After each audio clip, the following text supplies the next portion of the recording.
नमस्कार, मैं मनीष सिंह आप सभी का साहित्य संसार यूट्यूब चैनल पर स्वागत करता हूं। आज मैं आपके सामने एक नया वीडियो लेकर के प्रस्तुत हूं। मात्रिक छंद के जो भेद मैंने आपको बताए थे, सममात्रिक छंद, अर्धसममात्रिक छंद और विषम छंद। तो इससे पूर्व मैंने वीडियो में मात्रिक छंद का जो पहला भेद था सममात्रिक छंद, वो वीडियो मैंने आप अपने यूट्यूब चैनल पर डाल दिया हूँ। इसमें मैंने आपको चौपाई छंद, रोला छंद, गीतिका छंद और हर गीत का छंद मैंने आपको बताया है। आज मैं अर्धसममात्रिक छंद के अंतर्गत आने वाले जो मुख्य जो है छंद हैं, जो ज़्यादा प्रचलित हैं, जो परीक्षाओं में पूछे जाते हैं और जो माध्यमिक शिक्षा परिषद के जो विद्यार्थी हैं यूपी बोर्ड के 9, 10, 11, 12 उसमें जो कोर्स रखा गया है, उनको मद्देनजर रखते हुए मैंने आज ये वीडियो तैयार किया है अर्धसममात्रिक छंद में। आइए हम देखते हैं अर्धसममात्रिक छंद में जो मुख्य रूप से 4 छंद हैं जो अधिकतर परीक्षाओं में पूछे जाते हैं। दोहा छंद है, शोठा छंद है, भैरव छंद है और एक छंद है उलाला छंद। आइए हम समझते हैं कि दोहा छंद क्या है। तो दोहा छंद जो है वो अर्धसममात्रिक छंद है। अर्धसममात्रिक छंद मतलब ये होता है कि जिसके आधे चरण समान हो, जिसके ये आपका जो है ये पहला चरण हो गया, मेरी भव बाधा हरो, ठीक है। राधा नागर सोई दूसरा चरण हो गया आपका। जा तन की झाई पर तीसरा चरण हो गया और श्याम हरित द्युति होई ये चौथा चरण हो गया। तो पहला चरण ये हो गया मेरी भव बाधा हरो, तीसरा हो गया जा तन की झाई पर, इसे कहेंगे विषम चरण। क्या बोलेंगे? विषम चरण, ठीक है, ओके। इसके बाद ये देखिए राधा नागर सोई श्याम हरित द्युति हो, इसे ये दूसरा चरण है आपका, ये है चौथा, जिसे बोलेंगे सम चरण, सम चरण, ठीक है। तो दोहा छंद जिसके पहले और तीसरे चरण समान मात्रा के हों और जिसके दूसरे चरण समान मात्रा के हों, तो वो कहलाएगा अर्धसममात्रिक छंद। और दोहा छंद किसे कहते हैं? अब देखिए, दोहा छंद एक अर्धसममात्रिक छंद है। इसमें 4 चरण होते हैं।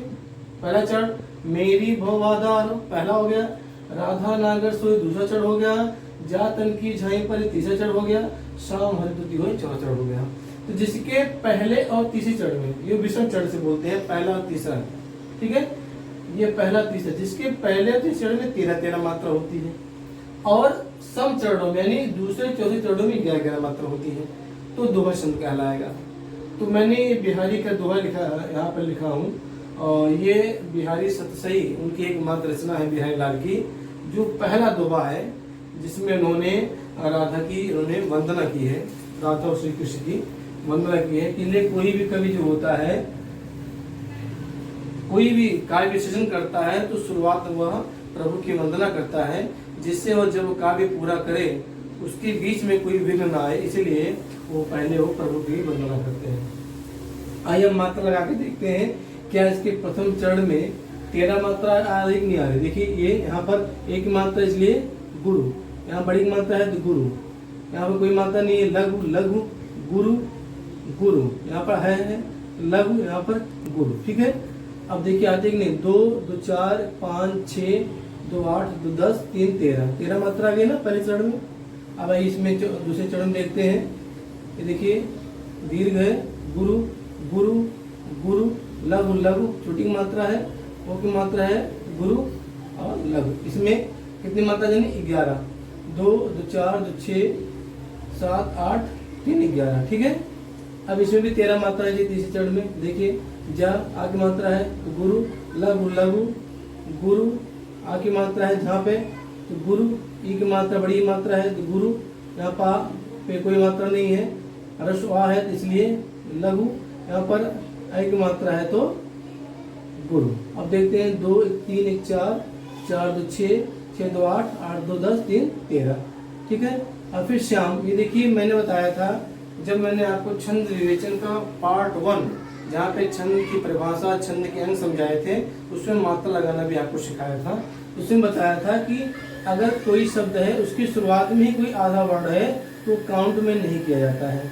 अब आइए यहाँ पे आगे मात्रा है तो यहाँ पर हो जाएगा गुरु, लघु, यहाँ पर आइए लघु लघु लघु, यहाँ पर छोटू की मात्रा है तो लघु लघु, यहाँ पर ओ की मात्रा है तो क्या हो जाएगा गुरु, और यहाँ पर लघु। अब देखते हैं 2 1 3 4 5 6 7 8 3 11, 11 मात्रा, यहाँ पर भी 11 मात्रा, ठीक है। ये 13 मात्रा आपका, ये 13 मात्रा। तो दोहा छंद की परिभाषा मैंने क्या बताई थी कि यह एक अर्धसमात्रिक छंद है, इसमें 4 चढ़ होते हैं, 1 2 3 4 चढ़ होते हैं। इसकी विषम चढ़ में मैंने पहले और तीसरे चढ़ में 13 मात्रा और दूसरी चौथे चढ़ में 11 मात्रा होती है। तो मैंने मात्रा लगा के आपको सिखा दिया हूँ। और ये नहीं कि मैंने जो दोहा लिखा अभी याद करें, बहुत सारे रहीमदास के दोहे हैं, कबीर दास के दोहे हैं, बिहारी के दोहे हैं, नागरी दास के, बहुत सारे कवि ऐसे हैं जो बहुत दोहे हैं।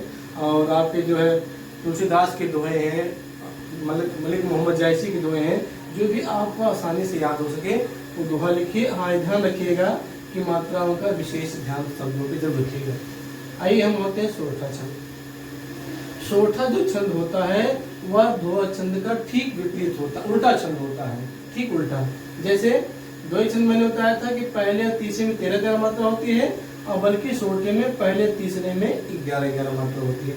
ये दोहा छंद जो है सोरठा छंद दोहा छंद का उल्टा होता है।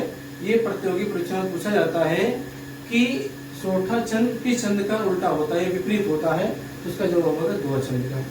तो दोहा छंद मैंने बताया था कि पहले तीसरे में 13, इसमें क्या होगा पहले तीसरे में 11। दोहा छंद बताया था मैंने कि दूसरे चौथे में 11, इसमें हो जाएगा दूसरे चौथे में 13। आइए देखते हैं इसकी विषम चरणों में 11 मात्रा होगी। ये विषम चरण मैंने आपको बताया था दोहे में, ये विषम चरण है, ये दोनों समचरण, ठीक है। अब इसे हम देखते हैं, यहाँ छोटा मात्रा है लघु लघु, ठीक है, गुरु लघु लघु, गुरु गुरु लघु, ठीक है। अब ये देखिए यहाँ पर गुरु लघु लघु, गुरु गुरु लघु लघु लघु गुरु। अब देखते हैं इसमें 1 2 2 4 5 6 2 8 3 11, ये 11 मात्रा होगी पहले चरण में, ठीक है। अब दूसरे देखिए 2 1 3 4 2 6 2 8 8 2 10 3 13 मात्रा होगी दूसरे चरण में, ठीक है। अब इसमें देखते हैं विहसन देखिए लघु, यहाँ पर चंद्रबिंदी है, मैंने बताया था वो भी जो है लघु माना जाएगा। यहाँ गुरु लघु लघु, गुरु गुरु लघु, यहाँ पे छोटी मात्रा है तो लघु गुरु गुरु लघु, गुरु लघु लघु लघु लघु लघु, ठीक है। ये तीसरे चरण में भी 11 मात्रा होनी चाहिए।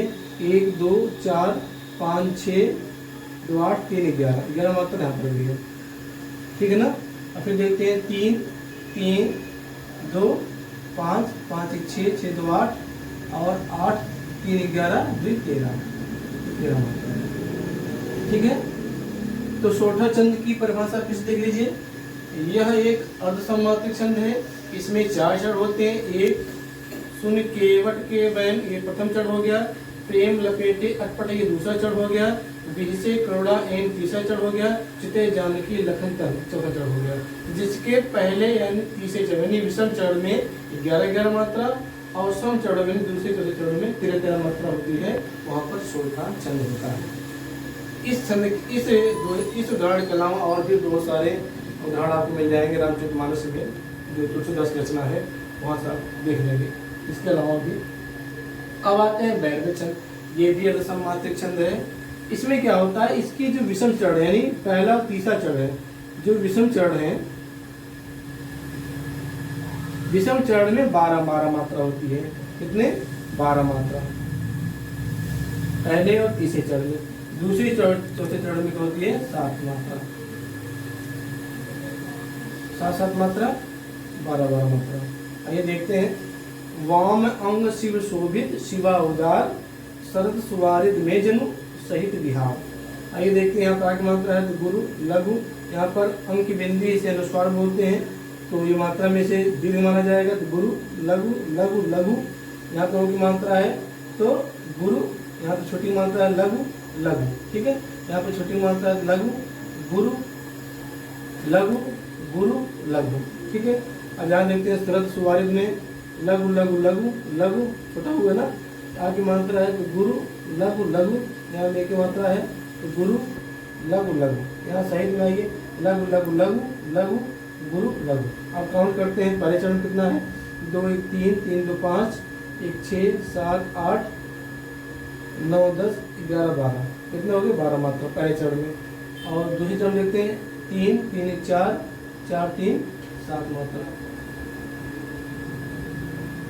आइए 3 3 1 4 4 2 6 6 2 8 8 2 10 10 2 12 मात्रा तीसरे चरण में। और इसके चौथे चरण में 3 3 1 4 4 3 7 मात्रा।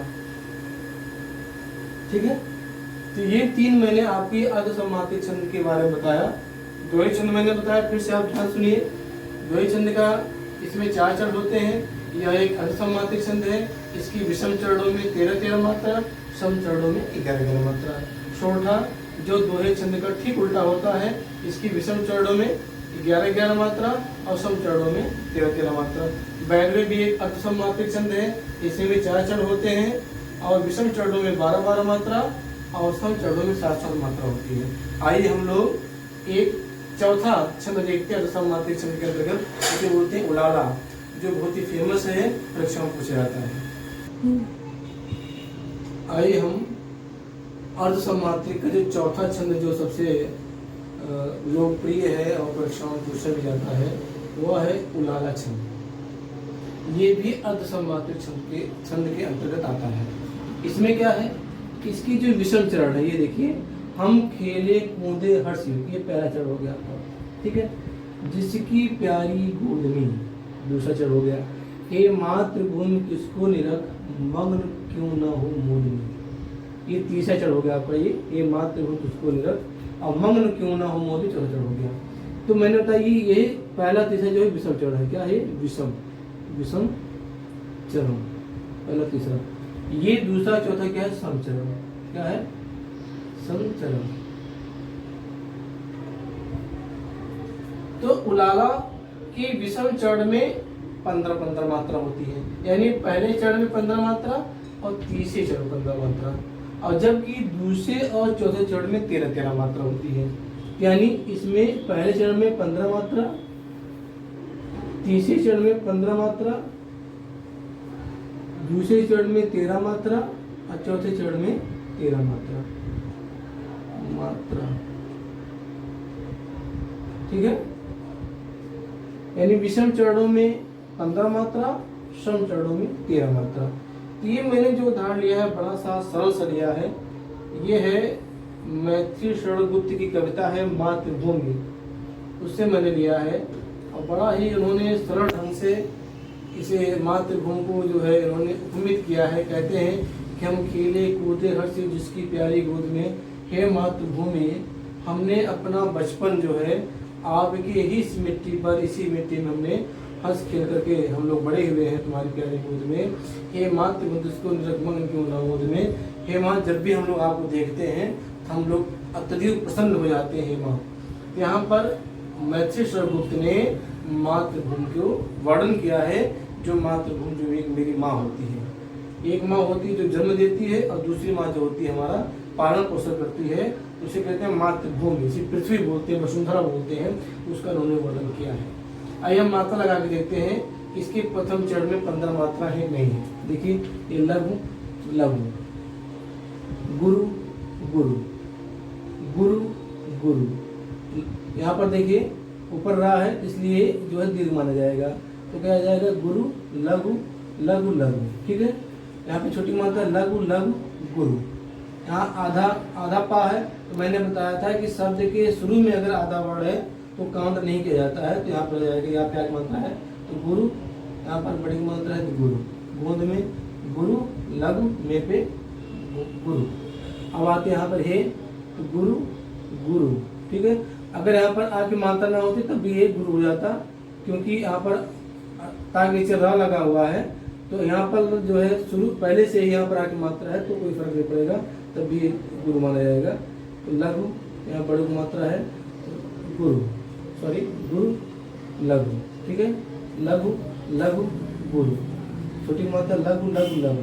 अब मग्न में ये देखिए आधा का है तो मैंने बताया था कि उससे पूर्व कोई वर्ण है तो दीर्घ माना जाएगा, यानी गुरु एक आध कुछ रहेगा, ना पे लघु आधा, फिर यहाँ पे कुछ नहीं रहेगा, यहाँ पे जो है गुरु लघु गुरु गुरु लघु गुरु।